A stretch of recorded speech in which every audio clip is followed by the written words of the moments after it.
tell you what's been on my mind. Sick and tired of the 9 to 5.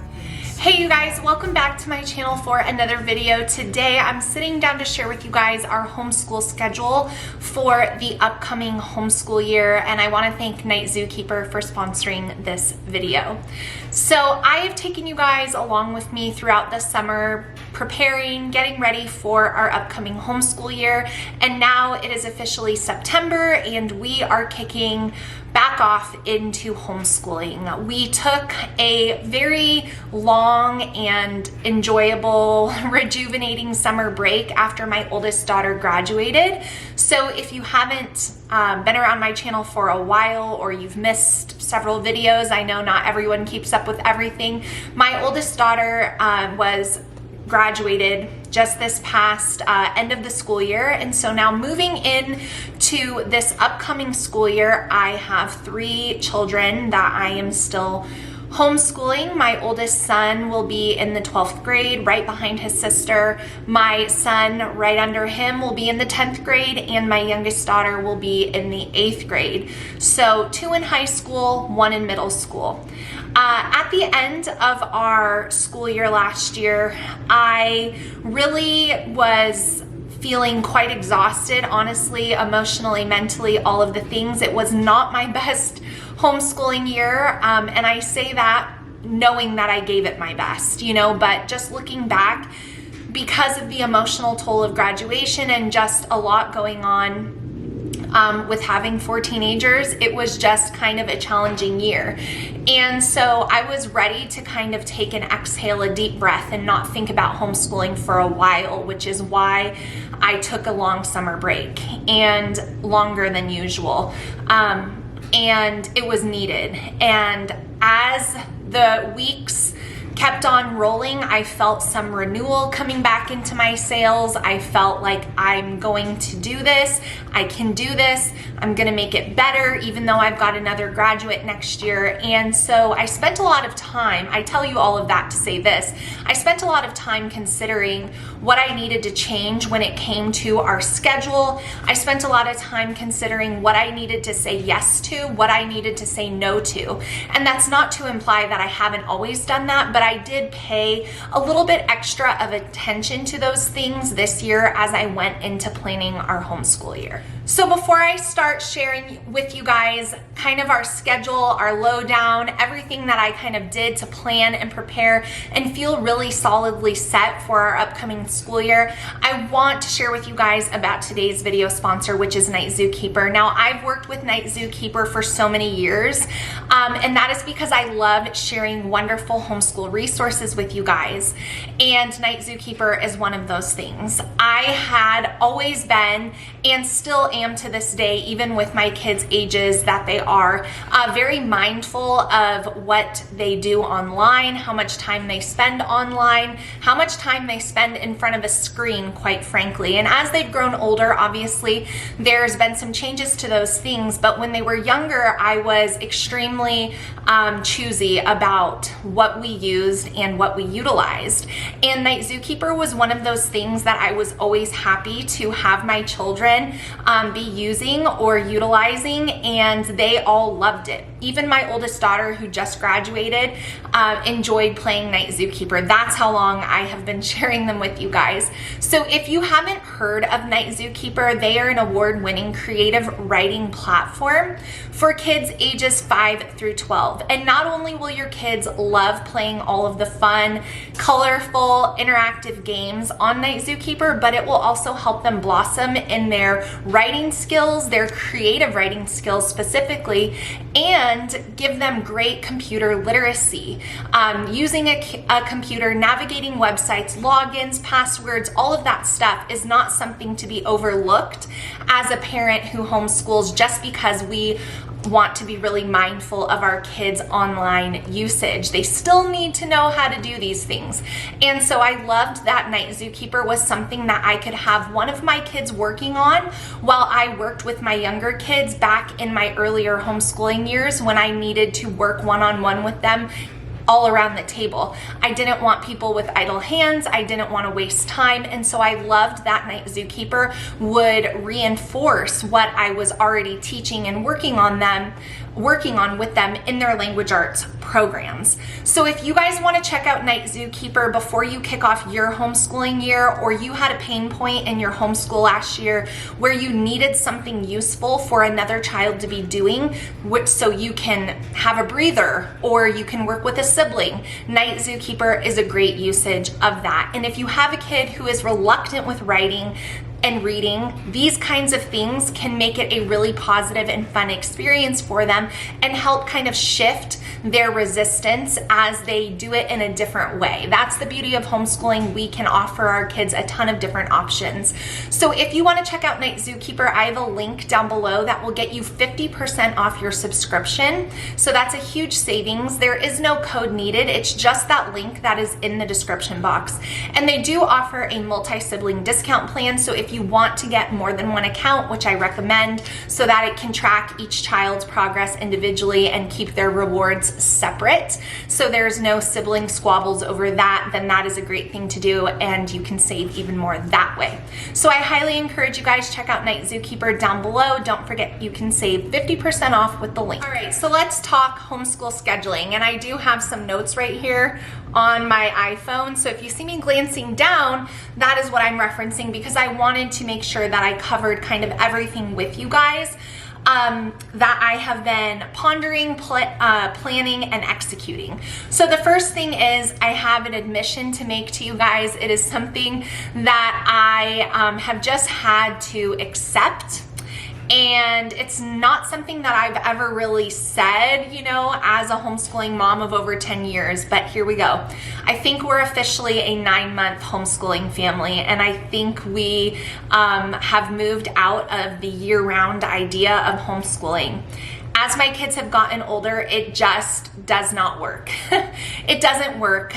When teenagers want to have summer jobs and there's camps and different opportunities and all of this, like, all of that can't be condensed down into a month. And so we just have, as each year has gone on, we have taken a summer break, and I've always been able to maintain the length of the summer break to be short enough to still consider like it was just the longer break of the year. But after this year, I just think that moving forward, we are going to, you know, be a 9-month traditional homeschooling or traditional school year homeschooling family. We're gonna start in September and we're gonna finish in June, and we'll take breaks like, you know, fall break, Christmas break, those kinds of things, but we are kind of following that traditional schedule now. And it's not something that I personally would necessarily choose, but it's something that as my kids have gotten older, it's just become necessary. So yeah, that is the first thing. Is I've always considered us year-round homeschoolers who just take a longer break in the summer, and I know many of you guys kind of follow that as well. But when you take off, you know, like this year, we took off 3 months. We took off June to September. I think we need to just kind of say that that's where we're at. So that's where we're at with that. I am planning as a 9-month school year from, like I said, September to early September to early June. Yes, so starting early September, finishing early June, with my son graduating as well. So there'll be a whole nother graduation season upon us, a whole nother child who wants different things out of graduation and celebrations very differently. And so that will be a whole new thing for me to navigate, but nonetheless, September to June. This year, something else different that I am doing that I actually haven't done in several years is I am planning everything as a 5-day school week. So last year and many years prior, I've always done 4 days where we cover every single subject, and then on the 5th day, we have a lighter day. Now, it's still my intention to kind of do that, and I think it will happen naturally that way, because inevitably there's going to be things that come up in our weeks. There's going to be different you know, life happens. But as for planning on it, I am just gonna go ahead and plan us a 5-day a week school week, with maybe 1 or 2 things being a little bit lighter on the Friday. But overall, we're just gonna be doing everything 5 days a week, all the things. And that way, when those things happen, we're not dwindling down to like 3 full days because the 4th day was lighter and then we had something come up where we're missing something in the week, because that was kind of happening a little more often than I wanted it to. So I have eliminated a lot of those outside factors for this year, but I still think that that could potentially happen. So I'm gonna go ahead and say we're doing everything 5 days a week. There is no difference between a Monday and a Friday. And inevitably, I know that throughout the year, you know, things will happen and we'll have lighter days here and there, but I'm just making sure that I am kind of giving myself more of a buffer there. So that's different this year. Another thing that I did this year with regards to planning in our homeschool schedule is, I'm gonna go ahead and take this out of the binder. I have to give credit to my friend Alicia from the Learning Well Journal. She's Learning Well on Instagram. She had this free year at a glance calendar, and never in all of my homeschooling years have I utilized a year at a glance, and I honestly don't know why, because this was so helpful for me to look at our year on a big picture all on one page. I don't know, there's something about not going between the months on a calendar that helped me really see, okay, we're taking this time off. And I went ahead and already like highlighted where I know we're gonna be taking time off. And then I went ahead and circled homeschool group activities on here so I could kind of see overall, what are we looking like with homeschool group activities? Once a month, twice a month? Whoa, that's way too many green circles. We don't need to be doing that many days. This was so helpful. I really can't, it's kind of silly how helpful this was, and I haven't used this before. So I'm feeling pretty good about this, and I utilize this a lot to help me see where we're gonna finish school and when we might take breaks and when we might not take breaks, and how many breaks we actually are gonna take this year. And so really, really helpful, something new that I utilized this year for planning. So if you haven't utilized a year at a glance kind of overview for your homeschool year as you're planning, I highly encourage it. Another thing that I'm doing, so I already shared with you guys, we're going kind of to a 9-month schedule. We're going to a 5-day-a-week schedule. And I know all of you very loose, like free homeschoolers are like, look at Ashley conforming to the traditional public school year calendar. Think what you will. It's just the ages and stages of my kids and the life that we want to give them, and the summers that we want to have, and the travel, and having a daughter in college, and you know, it's just all the things. And I'm thinking forward to the future, you know, when half of my kids are in college and my other 2 are in high school and we want to do trips with them, we're going to have to kind of be on the same schedule. So I'm thinking ahead here. But anyway, so I already mentioned, I last year had several midday interruptions to our school days. Some of them were great things. Like I was teaching apologetics twice a month at our church for our homeschool group. That was so fruitful. That was awesome. My youngest daughter was in a homeschool acro class in the middle of the day. My son had a very unpredictable job that was scheduling him outside of his availability that we were dealing with, where he would need to be going to and from work in the middle of the day. What else did we have? We had agreed to do a monthly state study at my friend's house for like geography and just for the kids to get together. So we did have that as well. As far as like regular commitments, those probably don't sound like a lot, but they were happening at least every week. So there really wasn't one week where we weren't having some kind of midday school disruption. I am happy to report to you that I have not agreed to a single thing that will be taking place during the hours of 8 a.m. to 2 p.m. I'm not doing it this year. I am not doing it, and my son, who is going to be a senior, is going to have a much lighter load, and I know he wants to work more, and I will do my best to accommodate him with that, but I am not letting anybody agree to those to times, but you know, who are still actively being homeschooled. My daughter in college is another story, but yeah, it was just crazy. And it wasn't even crazy for the person who needed to be the person going. It was crazy for everybody in the house, because it was like, we had to stop. Now I need to chat. Where are you going? Who da da da da da. And it was a major disruption. So I did not agree to anything this year, and I am holding tight to that boundary because that was pretty tough. And you know, as your kids come into new seasons and stages of life, speaking from a mom of older kids, you know, you see like, oh, that's the beauty of homeschooling. There's freedom. They can work. They can do these things. And yes, that's true. But then there's also a point where you realize like, this just isn't working well for us.